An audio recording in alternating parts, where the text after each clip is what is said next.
The GCC banking sector is one of the largest and most developed in the Middle East.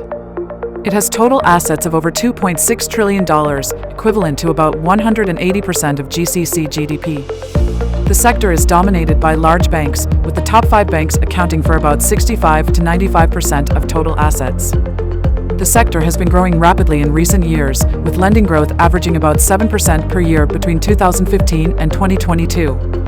The sector is well capitalized and liquid, with a capital adequacy ratio of over 15% and a liquidity ratio of over 100%. The sector is also profitable, with return on equity, ROE, averaging about 10% in recent years. In 2022, the GCC banking sector reported strong profitability, with ROE averaging about 11%. The sector's asset quality also improved, with non-performing loans, NPLs, declining to about 3%.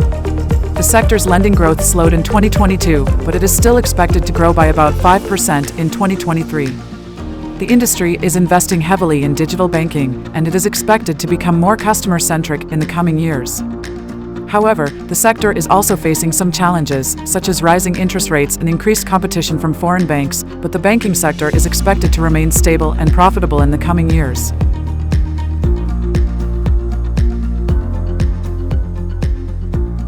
I think lending was always part of the growth in GCC in general.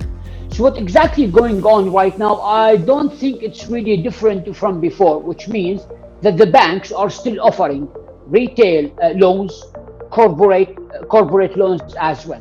What does that mean? It means like the retail for like retail purposes, personal loans, and at the same time for mortgages, because I think the mortgages have gained the momentum in the last 2 or 3 years, mainly after coronavirus, especially in UAE, because we see right now very good growth percentage in mortgages and in real estate sector in general. So the banks are still doing the same before, and actually now they are benefiting from higher rates actually on loans.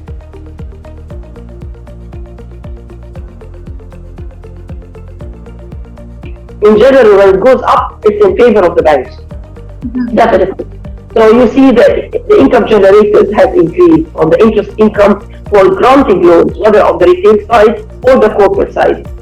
The only problem that on the other side, when the central banks or the Federal Reserve, they think the inflation is well contained because of increasing the interest rate, I don't see it very well contained. On a personal level, when I look at the prices everywhere in the world, maybe it would have been increased at a much higher level as an inflation rate, so they were able to make the increase to maybe a minimal or to a lesser extent. Could be. But still I see people wondering in every country, when I talk to my friends, it's becoming very expensive. The prices have increased double and triple. The GCC banking sector is undergoing a period of transformation driven by several key trends. These include the growing importance of SMEs, the rise of digital banking, and the increasing focus on sustainability.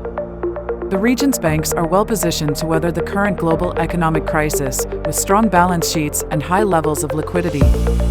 In recent years, the GCC banking sector has seen a number of mergers and acquisitions as banks seek to consolidate their positions and expand their reach. The region's banks are also increasingly investing in technology in order to provide customers with more convenient and personalized banking services. The GCC banking sector is committed to sustainability and is working to align its operations with environmental, social, and governance (ESG) best practices.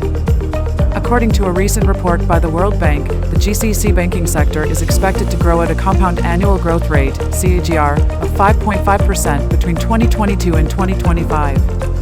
This growth will be driven by a number of factors, including the continued expansion of the region's economies, the rising demand for financial services from SMEs, and the increasing adoption of digital banking. The GCC banking sector is a dynamic and evolving industry, and it is clear that the region's banks are committed to innovation and sustainability.